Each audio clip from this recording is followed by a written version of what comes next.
Welcome to the Diverse Minds podcast, where we give you the tips, tools, and techniques you need to be a mentally healthy and inclusive leader. Each week, you'll hear about a variety of topics linked to mental health, well-being, and diversity that will enhance both your professional practice and personal well-being. Welcome to the 258th episode of the award-winning Diverse Minds podcast, and it's South Asian Heritage Month, running from the 18th of July to the 17th of August. But as I'm recording this, I know that I want to acknowledge the horrendous events that have gone on in the past week, increasingly difficult for so many people for so many reasons. And I think it's quite scary to see a country that feels like it's about to implode.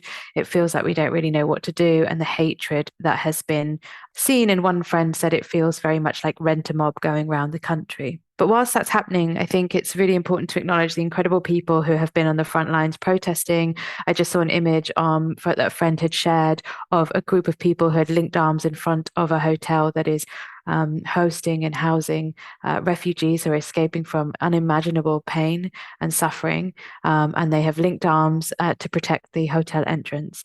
So I kind of hold on to that and think about that. And of course, for me, it's really interlinked with the history of what's happened in the area that is now what that is South Asia, and our interwoven histories, known, unknown, secret, hidden, etc. So this is, an interesting episode about enabling self-expression at work. And the reason I decided to do it because of the theme free to be me, but it's also really difficult thinking about who's allowed to be free and who's allowed not to be free and why and for what reasons. And, I'm also thinking about the riots of 2011, where these pop-up courts were created, and there were so many young boys, many of whom were from the Black community, who were imprisoned for taking a bottle of water. And now I'm thinking about really horrific events that we've seen happening this week, and whether people will be brought to justice when they're not from young Black communities, when they're from very different communities, and how they will be, it feels like, I don't know what's going to happen, but they will be allowed to get away with incredible damage that they have done and created. So, this is really complicated. And and I wanted to make this episode about free to be me because I was thinking about the kind of themes. And of course, I've touched on it during the series of episodes for South Asian Heritage Month. But I think the thing is I wanted to talk about this specifically because in order for people to be free at work, the environment needs to be conducive to doing that. So one of the things is around, first of all, how do we define the term self-expression? And it's commonly understood as the ways in which we physically express our inner selves and communicate our individuality through the outside world. Now, often that's thought of, and particularly when I was growing up, it was all about you don't have brightly dyed hair and go to work. You don't have tattoos visibly displayed. Tattoos were a big no-no. Certain piercings, unless you worked in an alternative or quirky bar, you couldn't have eyebrow piercers, nose piercers, even if they were for, cultural nose piercings.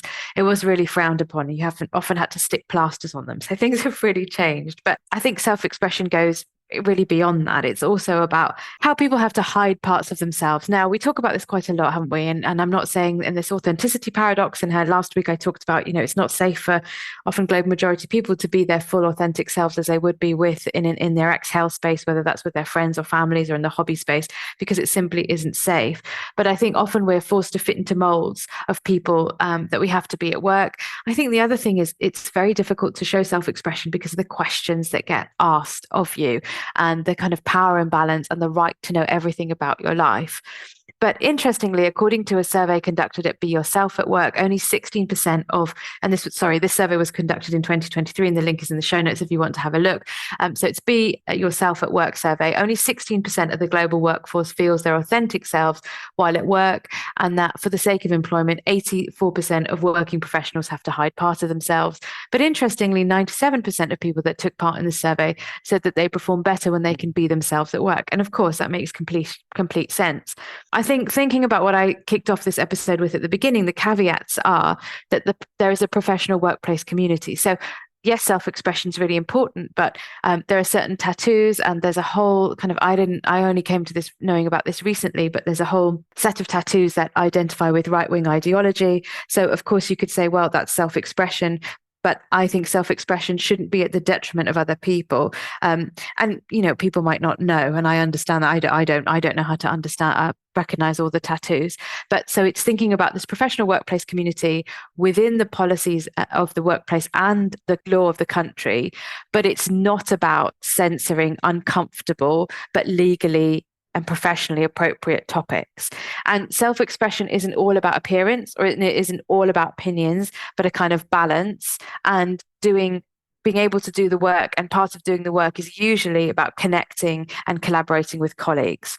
So thinking back to last week's episode about authenticity, how are we authentic in line with workplace values and our own values to a point where we can collaborate and do our jobs? And I think that's a really important point with this. And managers and senior leaders really do need training on this, because it's not easy to discuss these things. And we all bring in personal baggage. So the way we've been brought up, our own cultural lens, our lived experience, our career history, all of that comes into play. So we don't come into a workplace completely fresh and put a hat on and everything in our background disappears. We know that doesn't happen. And in an ideal world, this should be easy, as it links to psychological safety. And don't forget my episode 245 about what is psychological safety at work if you want to know more. I think the issue with displaced power imbalance and curiosity equals microaggression. So a microaggression is defined as a brief and commonplace verbal or behavioral outward display that communicates hostile, exclusionary, derogatory, or negative prejudicial slights and insults towards any group. So it may be intentional, it may be unintentional, but the key is really how the words are received by the recipient.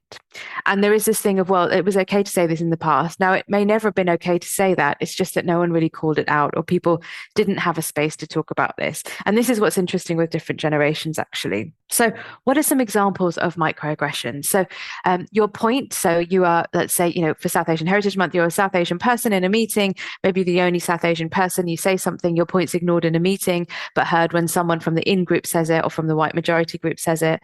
Assumptions like, well, you probably don't like ballet, do you? Ballet probably isn't your thing. Making judgments on people. Saying things like, I think you need more experience. This in particular said to Black staff who have been in a role for several years and are likely to have trained their, at the time, junior colleagues who are now more senior, and they're not allowed to go for promotion, and their barriers put in their way. Touching black hair or hijabs without permission, asking irrelevant questions like, oh, where are you from? And someone says, where are they from? In the UK. No, where are you really from? So this idea that someone has to whip out their family tree and give people a complete tour of their heritage.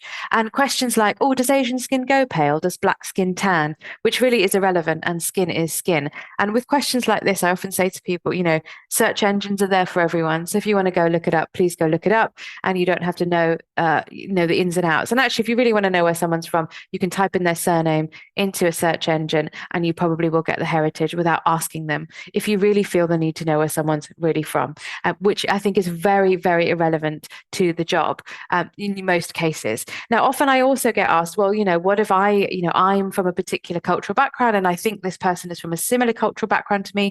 That has a different context. And I think particularly if you have a connection and you say, I grew up in this, or this is my cultural heritage, my sense is you might know about this, it might be similar for you. That's not a displacement. But I think when you don't know someone and in the kitchen, the staff kitchen, making a hot drink, and you're just getting about your day, and someone says, oh, where are you from? Oh, you say, where do you commute in every day? Where have you commuted in from? And someone gives you an answer. You need to take that answer if you're making small talk. We do not need to delve into people's heritages. It's really, really irrelevant. It does not have any weighting on how well and how they do their job. So I really hope you're enjoying the content of the show and want to keep up to date. If you do, then please join my newsletter. When you join, you'll receive a copy of my white paper on inclusive language and mental health. And that link is bit.ly/ILMHCK. Right. So what can you do then? What can you do to enable self-expression positively within the frameworks of a professional working community at work? So I think the first thing is about thinking and not saying anything that you're unsure of. For example, checking yourself, hold on to any thoughts and reflect, and holding back personal judgments and reflecting on your own perspective before asking unhelpful questions. So there's a big difference, and this might help to explain this. If someone is coming in for an interview or a visit, or there's a new member of staff or anyone who has a disability, but of course we don't know unless we ask the question. So the way you ask the question, and the way I've always asked the question is, we're looking forward to seeing you on this day and time. Please let us know of any access requirements you may need. You can bullet point them and list them, and we will do our best to make sure that your needs, that your access requirements are met. But what we don't do is someone walks into the door, maybe they're on crutches, they're a wheelchair user, maybe they have a cane demarcating a particular visual impairment. You're not going to go, oh, what happened to you then? That's very unhelpful. So it's that balance really about, are you asking for the benefit of them? Do you have any access requirements? Here's a tick list. What can we do for you? Versus someone comes in through the building, clearly has access needs. They've not been asked before. And we jump on them and ask them to almost divulge their medical history. Not helpful. How is that removing barriers for that person? So equally, we don't, you might be curious, and that's, you might be curious, but why are you curious? Why do you feel you have the right to know? So are you asking for the benefit of them and reducing the barriers? Or are you asking questions because you feel you have the right to know and your curiosity is getting the better for you, but it's not to the benefit of the individual? So the other part of that is your cultural lens. So what is your dominant perspective and your culture? And are you used to things being that way and expecting certain things? So being open about your own lack of knowledge, it's absolutely fine not to know everything. And of course, there are many people whose job it is to educate. They choose to do that, either as academics, as influencers, as trainers and consultants. But maybe your colleague or your manager or someone at work, that isn't their job. Their job is to do their job, whatever that job is, and it's not to educate them. So please don't make them responsible for that. You can do your own research and then reflect on it and think about it. And when you build that relationship, you can then have a conversation. Because acknowledging your own assumptions and exploring them is a really key part of that. And remember, we all have hidden spots and lack of insight or experience. I would love to say I know everything about everything, but I really, really don't. And being mindful if you're reacting from a place of fear, which of course can manifest as defensiveness, fear of the other, fear of difference, fear of why are they doing it like that. And this isn't something that if you're not used to doing, you can necessarily do overnight. It has to be trained like any physical muscle, a kind of mental muscle. And now the other thing is, if you have a particular thing that you do over summer, for example, so this would be the reverse of, not the reverse, but a different way of the whole, where are you from? Where are you really from? Let's say you have some kind of cultural celebrations in the summer that you always do. I'm just giving an example. And you are talking about it and you say, oh, in summer we usually go away. So a classic thing might be, someone in my family hires a cottage and we all go away and we do this and we do that and we visit these places. And that's coming from your cultural lens. You could ask the question, oh, do you have something similar? Do you do something similar? And then if someone wants to answer, they can say yes, they can say no, they can decide. But what you're not doing is drilling down into, yes, show me everything about you and what you do. And to ask these questions once a relationship has been established, a positive working relationship has been established, and someone. Often people will say to me, oh, I can't wait to go home, and I know them, and I'll say, oh, where is home for you? What do you define as home? And then we will have a conversation and they might ask me that because we have a relationship and it doesn't feel like they're trying to displace me.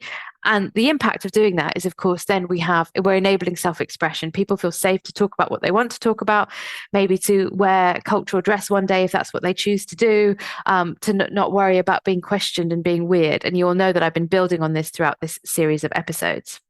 So if you want to know more about how I could help you in your workplace to talk about culture, cultural awareness, team coaching, how you might like to do this as a team, workshops, please get in touch with me. It is Layla, Leyla at Diverse Minds, diverseminds.co.uk. So think about, firstly, how self-expression is defined in your workplace. What are the ways in which certain people are allowed to express themselves and others not? And that might be very subtle and implicit, but how would you like to dig into that and think about that? Always think about history and shifting landscapes. I've talked about the horrific riots that have been going on. And also today, we've had the news that the Prime Minister of Bangladesh, Sheikh Hasina, has actually fled in exile. She's gone to India to escape what's going on there and the protesters and the incredible cruelty and brutality that's been happening to students there. This is all shifting landscapes, and there may be people in your workplace who are experiencing this, who are processing this. This is huge. And so people might want to express that and how they feel safe doing that. So think about what is going on in the world. And of course, we have people from all sorts of backgrounds and cultures. These events around the world are going to impact people. Remember, there isn't one kind of South Asian, and do check out episode 203, What Kind of South Asian Are You? You can ask open, questions and share your own perspectives and what you do once a supportive relationship has been built. And remember, we're all on a learning journey, including myself, and we don't always get it right. We make mistakes, and we can come back from that if we have the ability, and when we have the ability, to be mindful and self-reflective and think about how we want to do things differently.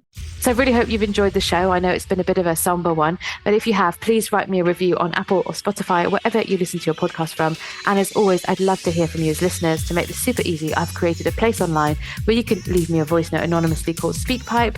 The link is in the show notes, but I'll give it to you here, bit.ly/SPKPDMP. And resources for this episode are Be Yourself at Work survey, an article on LinkedIn by the wellbeing coach Victor Sang, self-expression at work, and episode 203, What Kind of South Asian are you? So I really hope you'll join me in the next episode. Until then, everyone, take care, stay safe, and remember, small actions really do matter. So sign that petition, sign that pledge, check in on a friend, check in on a colleague. Until then, take care, everyone. Bye for now. Thanks for listening to the Diverse Minds podcast. Don't forget to subscribe on Apple Podcasts, Spotify, or wherever you access your podcasts from. You can also connect with me on Facebook, Twitter, and LinkedIn. Tune into next week's episode of the podcast, where I'll bring you more insights on mental health and inclusion. Bye for now.